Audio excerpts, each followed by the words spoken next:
قرآن و سنت نے کچھ ایسے نصوص بیان فرمائے ہیں اور کچھ ایسی رہنمائی فرمائی ہے کہ اگر ان چیزوں کو بروئے کار لایا جائے تو انسان اپنی معاشی اور معاشرتی پریشانیوں کا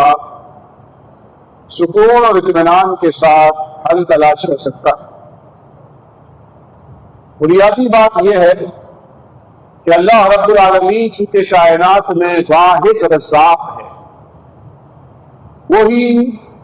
پرووائڈر ہے اور وہی عطا کرنے والا ہے۔ چنانچہ آپ دیکھتے ہیں کہ شدید ترین مہنگائی میں بھی بہت سے ایسے لوگ ہیں جو متاثر ہوتے ہیں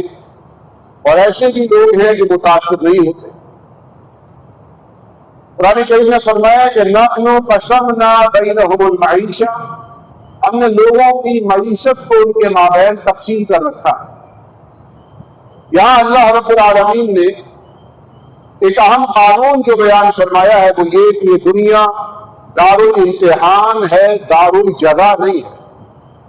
تو جب ایک دین سے وابستہ یہ سوچتا ہے کہ میں تو نماز بھی پڑھتا ہوں، زکوٰۃ بھی دیتا ہوں، نیکیوں کے کاموں میں بھی آگے نکلنے کی کوشش کرتا ہوں، لیکن میری معاش بہتر کیوں نہیں ہوتی، اس کے لیے یہ آیہ مبارکہ اور نبی کریم صلی اللہ علیہ وسلم کا اپنا عمل اور اپنی زندگی ایک بہترین سوچ و فکر میں بالغی کا باعث بنتی ہے کہ نبی کریم صلی اللہ علیہ وسلم سے زیادہ تو کوئی عبادت نہیں سر انجام دے سکتا،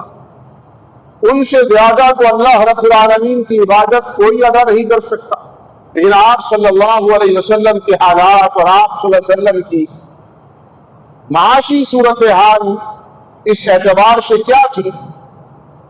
کہ آیا جو سہولیات آج ایک عام امتی کو میسر ہیں وہ نبی کریم صلی اللہ علیہ وسلم اور ان کے خانوادے کو بھی حاصل تھی۔